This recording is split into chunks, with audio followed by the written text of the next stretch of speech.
యోధా diagnostic centre ఈ ప్రారంభోత్సవానికి ఇచ్చేసినటువంటి మంత్రివర్యులు, నా మిత్రులు, నా శ్రేయోభిలాషి దామోదర్ రాజనరసింహ గారికి, అలాగే వేదిక మీద ఉన్న ఇతర పెద్దలకు, అలాగే నా తమ్ముడు కంచర్ల సుధాకర్ ఈ రోజున ఇంత పెద్ద ఎత్తున తన మరో బ్రాంచ్ని ఇక్కడ మాదాపూర్లో ఓపెన్ చేయడం అనేది చాలా సంతోషం, చాలా శుభపరిణామం. తన ఐడియాలజీ నాకు తెలుసు. ఎందుకంటే ఇలాంటి పరీక్షలు అనేవి పేదవాళ్ళకి, మధ్యతరగతి వాళ్ళకు కూడా అందుబాటులో ఉండాలి. అదే విషయం ఇందాక రాజనరసింహ గారు అడుగుతున్నారు.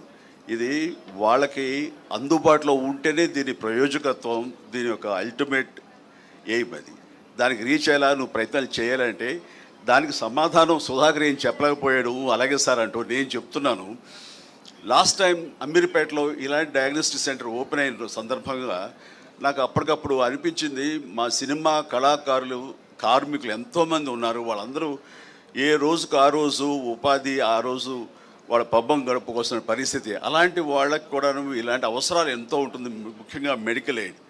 నేను స్టేజ్ మీద ఇలాగే మాట్లాడుతూ అప్పటికప్పుడు సుధాకర్ నువ్వు రమ్మనగానే వచ్చాను, కానీ వచ్చిన పర్పస్ ఏంటంటే నేను అడగాలనుకున్నది, మా సినిమా కార్మికులకు ఏదైనా వెసులుబాటు ఉందా, ఏదైనా సరే ఇంత హై ఎండ్ ఈ మెడికల్ టెస్ట్ సంబంధించిన ఏమైనా సరే మాకు అందుబాటుకు రాగలవా ఇవ్వగలవా అని అడిగాను. ఖచ్చితంగా ఇస్తాను, చెప్పండి అన్నయ్య అని అన్నాడు. నన్ను అన్నయ్య అని పిలుస్తాను, నా తమ్ముళ్ళు అంటున్నాడు కాబట్టి. వెంటనే దాదాపుగా తన అన్న మాట ప్రకారం 14,000 మంది సినిమా కార్మికులకు చిరంజీవి చారిటబుల్ ట్రస్ట్ అండ్ యోధా డయాగ్నోస్టిక్ సెంటర్ సంయుక్తంగా కొన్ని కార్డులు ఇవ్వడం జరిగింది.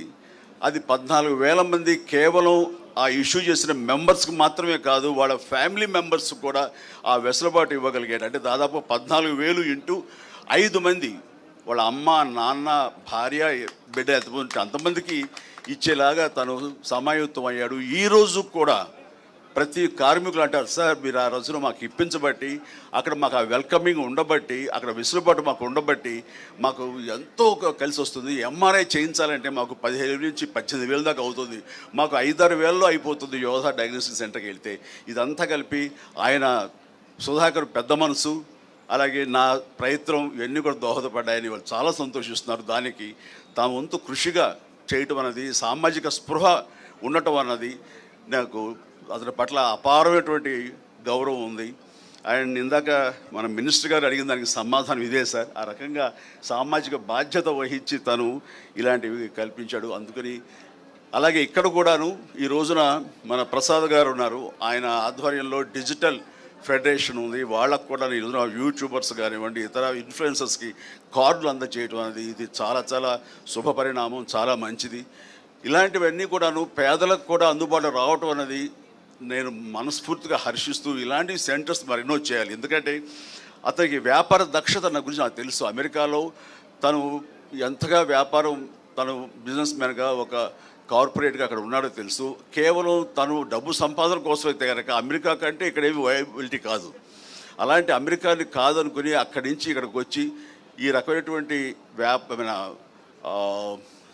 ఒక సహాయపడాలి సమాజానికి, తనంతో బాధ్యతగా ఇవన్నీ కూడా పెడుతున్నాడంటే ఇందులో కమర్షియల్ వైబిలిటీ కానీ కమర్షియల్ మైండ్ లేకుండా పోలేదు, ఉంది. But at the same time కొంత పర్సంటేజ్ పేదల కోసంగా కూడా ఇవన్నీ అందుబాటులోకి తీసుకురావడం అనేది మనస్ఫూర్తిగా నేను హర్షిస్తూ, అభినందిస్తూ, ఇలాంటి మరెన్నో సెంటర్స్ ఇంతే సక్సెస్ఫుల్గా చేయాలి, మీ అందరి బ్లెస్సింగ్స్ తోడని కోరుకుంటూ నా తమ్ముడికి మరొకసారి నా అభినందన తెలియజేస్తున్నాను. God bless. Thank you so much Chiranjeevi గారు. మీరు ఈ కార్యక్రమానికి రావడం, మీ బ్లెస్సింగ్స్ మాకు ఇవ్వడం, ఇంతకంటే పెద్ద సపోర్ట్ అండ్ బూస్ట్ మాకే ఉంటుంది చెప్పండి. Thank you.